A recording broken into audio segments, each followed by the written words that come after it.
What's up, guys? 11010 North, right? That's the address you sent me? I believe so. Yeah, that's the one I sent you. Mm-hmm.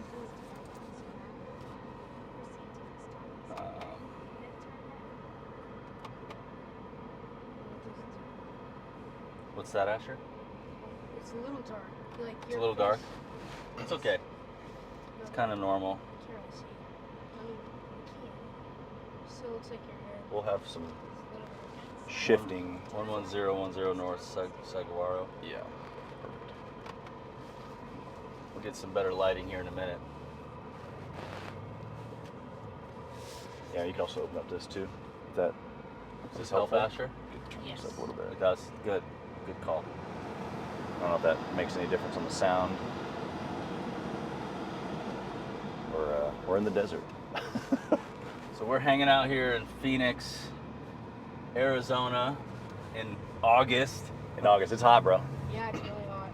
It is hot, and I'm here on a special trip. My son Asher is holding the camera. Asher, you want to say what's up? What's up? And first time on the gear here, but yeah, just hanging out with Chaz Wolfe. What's up, Chaz? What's up, guys? Just a valet driver today. Yeah. You know? Just got us a old shaggy thing here. Okay. Let's go again. And so you're thinking about the G-Wagon, huh? Thinking about it? Yeah, you know, I just have a hard time with stuff like that, honestly. Luxuries. Yeah, I like we were talking about at lunch. You know, I think in layers, and so you know, $225,000 spent on a car instead of being put into real estate or any other business investment is literally millions for my grandchildren. For my children, probably tens of millions for my grandchildren. And so when I think about buying the G-Wagon, yes, there is an element like that would bring me pleasure and joy, and I'm sure it brings some good conversation, and Yeah. sure would look good on social media. Sure would. But I'm really out for legacy, like real legacy. So let's talk about legacy. You and I met in Fort Lauderdale. Yeah, I got to nail down the year. I want to be able to that say. would have been 2019. No way. Yep. It was already 2019. Yeah, it was 2019. Okay. Yep. That summer is when we moved there. So 5 years or so. Yep. And you and I met. We weren't even doing any type of business overlap at all. Like, No. Really. And you have how many children? How long have you been married now? Been married 16 years. We have 4 kids under the age of 10, Amazing. and started numerous businesses, but have a few today. Yeah. Some in retail, some in construction. We have a mastermind community for entrepreneurs. That's what I like to call my life's work. I love that work. I love what you're doing there. I've always connected with you. We have so many things in common, and we even talked about you joining what I was doing because of just a lot of things that we have in common. But I love what you're doing with Gathering the Kings, and that kind of brings this conversation about legacy. And there's a lot to cover here, but one of the things that I don't know how many people know about you, but because you don't talk about it a lot, but you didn't know your dad until like a few years ago. So Right. You grew up without a dad or without your biological dad? Without any dad at all. Without any dad. Yeah, Wow. and I did meet my biological father, gosh, this fall is like 13 years. Wow. So it's been long enough now to where it doesn't feel new anymore, but I'm also 37. So we met when I was 24 years old. And do you think that's caused any of on your journey? Like, what's been some of the motivation around legacy? How did Gathering the Kings come about? How did you step into this type of thought process? Now you're building a community around it, but where did this start for you? It's a good question, and I think that probably I could put it in the same bucket of questions of kind of like, how did you get here, or why did you get here, and try to look to circumstances. And I don't know if there's a specific circumstance. I could say a similar thing around, single mom stats aren't great. The son of single mom stats. In the state of Missouri, last time I checked, it was like, a pretty high rate, like maybe over 70%. I can't remember the exact stat, but of where I should have been incarcerated by the age of 25. And there's a lot other that go along with that, and that I've never had any of those issues. And a lot of people have asked, like, how did you turn out? Even my dad, when he met me, like, how did you, what happened? And to be honest, well, first off, my mom was just extremely rigid in a high standard of excellence. And then number two, just the favor of God, because I just was. Now, because of the excellence and because of the things I put myself to, and I was consistent, persistent, and fought, I've been able to achieve and accomplish. And those things are principles of success, not necessarily someone that did something for me or anything like that. But I think I look at what you just asked there as the same. It's like, I don't know if there's this pivotal moment of the fact that I didn't have a dad, or, I didn't have any mentors. What happened was I got into business at 24. By the time I was 30, I was a millionaire, and I had success. Financially, I was married, I had some children, we were good, but I wanted more. I knew I was made for more. Mm-hmm. Not just even me in my lifetime, but that's obviously expanded to my children and my grandchildren, which is obviously biblical as well. Yeah. And so that's probably more of what drives me now, is just that thing that's always been in me is just that I want more, or that I believe that I was made for more, which eventually turns into helping other people, because you can only get so much. Like when I was 24, we were just talking about the G-Wagon. It's like, I remember being 26, maybe 27, and I bought my brand new Mercedes. I had wanted a Mercedes since I was like 12. And I bought it, and like 4 months later, it was just another car. Just like anything else material. Like another car. Yeah. And so, like, even when we got in here, it was like, oh, cool. Like, I've been in a G-Wagon before. I've never driven one.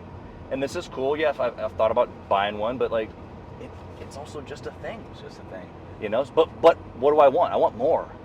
At this point in the game, very similar to how you're motivated, it's my marriage, my children, my grandchildren, the people that I'm affecting in our community, not just Gathering the Kings community, but in Kansas City or anywhere else we go. Today, there's people in Arizona that are going to be impacted by us. Yeah. So, I think that something really interesting. You and I are both big fans of King David. Yeah. Dude, we go on this one. I've got goosebumps just saying his name. What amazing. But, I Hold on. You've asked me some questions. Let's not move on too fast from that. Why does it give you goosebumps? Why does the phrasing King David? He is revered and referenced, and God talks about him with all the kings following. I'm reading Kings. I just finished 2 Kings. I'm in Jonah now, and the way that God speaks about David, even generations later. Yeah. Like, that man had his heart, and who he was, how he, like, what he believed in, what he did, what he went through. Yeah. I just, like, I'm so inspired by him. And he was certainly not perfect, but he made his mistakes. But, like, I think there's something about who he was and how God saw him and described him that moves me. Yeah. Because I feel called to be similar in that sense. And there's a scripture. I wish I need to memorize this, like, to a T, but I don't have it memorized. But it basically says something to the tune of, like, God made David great among the earth. Yeah, dude. He, like, chose to make him a great man in all the earth. Yeah. And I'm like, wait, hold on a second. Yeah. That man isn't self-developing himself on his own, but with his own ability. God chose to make him a great man, and he was a great man. Yeah. And everybody, even a kid from anywhere in the world, just about would know about David and Goliath. Like, that message. Like, what a profound thing. Dude, yeah, do you want some caffeine, by the way, before we get there?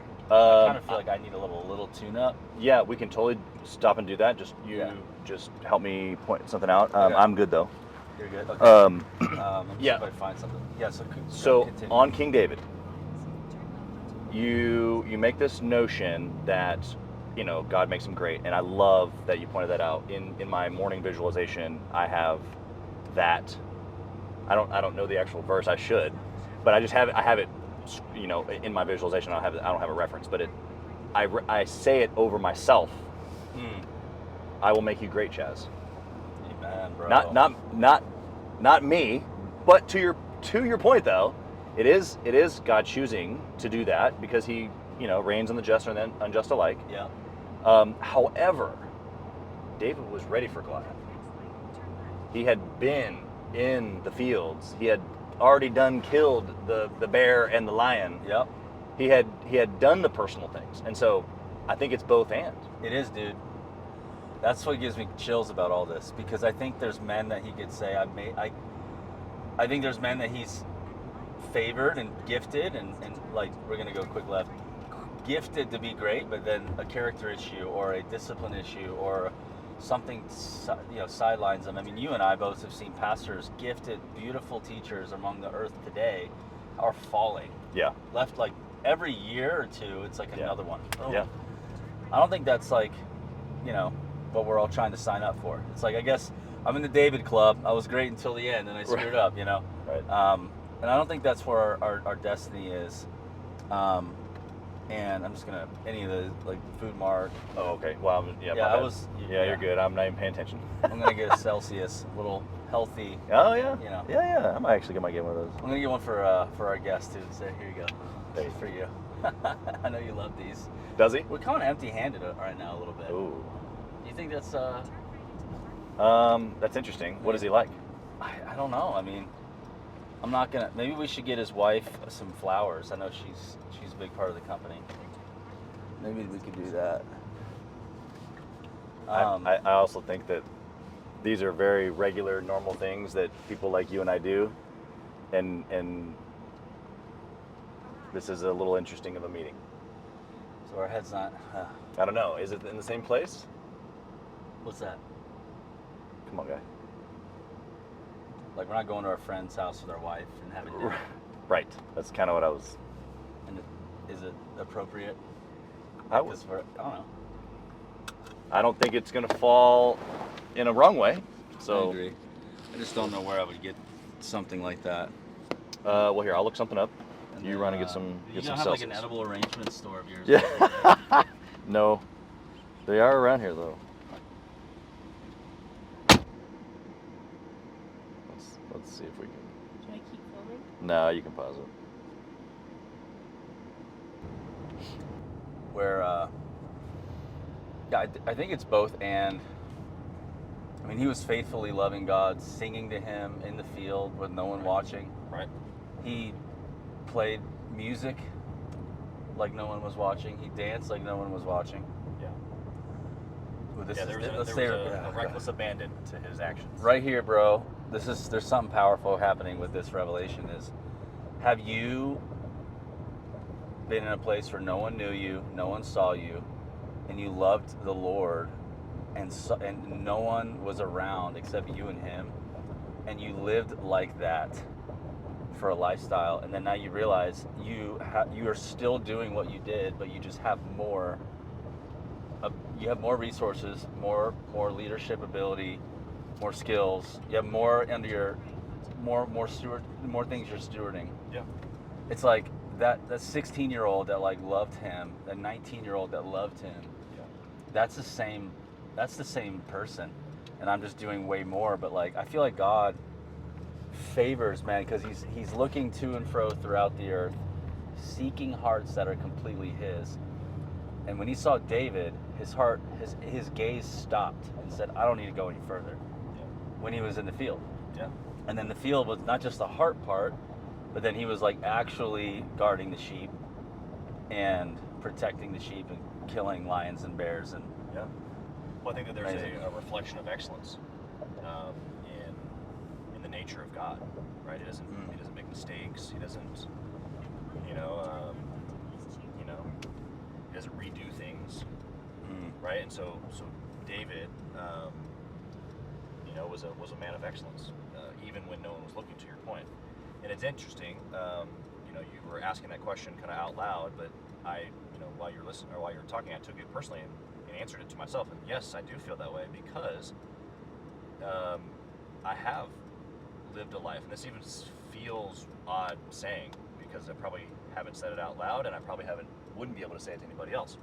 I have lived a life before the Lord. Now, I've made mistakes, but generally speaking, I don't have the wayward son story. And you're not brand new either at it. And I've been doing it, and I've been seeking the Lord, and and having faith that He rewards those who diligently seek Him. Yeah. And I've been seeking Him and the rewards, and helping others, and leading my wife, and leading my children. And that sounds super conceited, actually, as it comes out. But it's like, no, that's truth. Here's what it is. I've been doing it, bro. It's a blessing. So this to me is where I want to kind of carry this to kingship. Yeah, okay. What you're describing right now, in where I've been processing kingship a lot. There's priests and kings. You know, we're priests before the Lord. We love Him, but there's also people who remain priests. Yeah. And that's what they're called to do. And then there's kings. And then kings they're different, man. They're just different. Like, why? What is the difference? How does what you just described about what you've been doing before the Lord look like? Yeah. Because I think that's what I'm seeing happening right now. And that's what's happening in my life. Is kingship is occurring. Yeah. So you want to talk about that? Well, the what you're describing is weight, and we say in Gathering the King is the weight of the crown, and only the king knows how heavy the crown is. So good. But what that breaks down to is the responsibility of power. And so there's been kings, good and bad kings. You just read through them. Yeah. More bad than good. Yeah, but they all held power. It's just how they responded to it. It was just the responsibility of that power and what they did with it. And that, you don't have to be a king literally over a country to have that. It's a dad or a mom. It's a leader of a business. It's a sales leader. It's an entrepreneur. It's a small group leader. Like, it's the responsibility of power, and then what we choose to do with it. And so for me, that warrior to king transition that you're talking about, even in your own life, that warrior is like, think about the actual battle. Like, he's in the battle, and maybe he can think about the guy to the right, to the left, but he's only really thinking about himself, and he has to for survival. And that's okay, and that's good, and we do that battle after battle after battle until you come to a position of leadership or of kingship, where it's not even just about this battle. It's about the entire war or wars over my lifetime. It's about the farmers and the maidens of the castle and all these things that have to keep flowing, and they're all directly waiting for my responsibility of power and what I'm going to do with it. It's not just about survival any longer. And so what you see in the business world is, I've interviewed over 500 people on my podcast now, and what it sounds like in the business world is, I just want to help people. Because before is I want to get money, I want to get the G-Wagon, I want to go on trips. It's all selfish, which is fine. Like, there's nothing wrong with that. We kind of need to get that out of our system. We have to go through the warrior stage. John Eldridge wrote a book with these stages. It's from a Christian perspective, but the stages of a man's life, and boyhood and cowboy, warrior, king, sage. Yep. And it's the same transition here that we're talking about. In order to be this mature, masculine, and maybe not even masculine, because it's the same mindset for a female, for a queen. It's a maturity. It's a, what are we going to do with the things that we've been given? And then, to your point that you just said, then more is given, and then more is given, and then more is given. And we're constantly tested on, what are you going to do with it? What are you going to do with it? That's why you see eventually even some of the leaders that you referenced earlier fall, because as we're given more, as we press for higher limits in the Lord or just in our businesses or whatever, we're always going to be tested at the next level. What's wild is that some of these kings weren't tested themselves before they were given the power. Right. They were given it before some of those things occurred. Some of them were 8 years old, 7 years old, 20 years old. Right. Some of them were 40 years old. But what just popped out in this conversation was, when you were saying that, was that in the Fathered by God book by John Eldridge, he's got boyhood, cowboy, warrior. Those are the first three, right? Yeah. Am I not missing one? Am I? No, I think it's right. And so, what I see in the first three is the emergence of self ability, like independence. Like Sure. they're able to Yeah. go get it. They're able to make something happen. They're able to kill an enemy, close a sale, launch a location. To be trusted. Yeah, they're worthy of, like, you could sit at the round table or be honored amongst men. Like, I can honor you as a knight. Like, you are a warrior, right? Yeah. But I think that in my personal journey, what's occurred in me that's helped me feeling like I'm actually able to be a king is the death of that self. That the death of self. And what does that mean? Self-preservation, self-promotion. It's the need for myself to be convinced that I'm capable, that I have what it takes. Right. Those, Validation from others. yeah. People's opinions, how money affects those things. So the fear, the worship of money, because money has the ability to fan the flame of that self-focused life. And so I think that, like, there's people in power but are tyrants. Why? I don't think the selfish part has died. Yeah, exactly. And I think, though, the ones who have the gray hair and you just feel like, oh my gosh, like when I'm around them, I just feel so safe and Right. I just feel so empowered, and like what a righteous ruler, right? Like I think in Proverbs multiple times, like when the righteous are in leadership, like the people rejoice. Yeah. That right there, that's the death of self-preservation, promotion. And I just think that the warrior has to, there's many warriors that just keep going around that mountain. They never figure it out. Well, they just keep fighting battles. They're addicted to the battle. You know, there's especially since we both come from the world of sales, like there's an addiction to the hunt. There's an addiction to just the stimuli of that. And they've never transitioned into the stimuli of the responsibility of power and like leading, and because it can be the same, but it comes differently. Yeah. So good. Yeah, we're going to have to continue this conversation because I've got some questions for you about the relationship of David and Solomon. Okay. And what that means for your sons. If Oh. you are David, then Oh what boy. does that mean Oh boy. for your sons? So to be continued. Asher, you can press stop.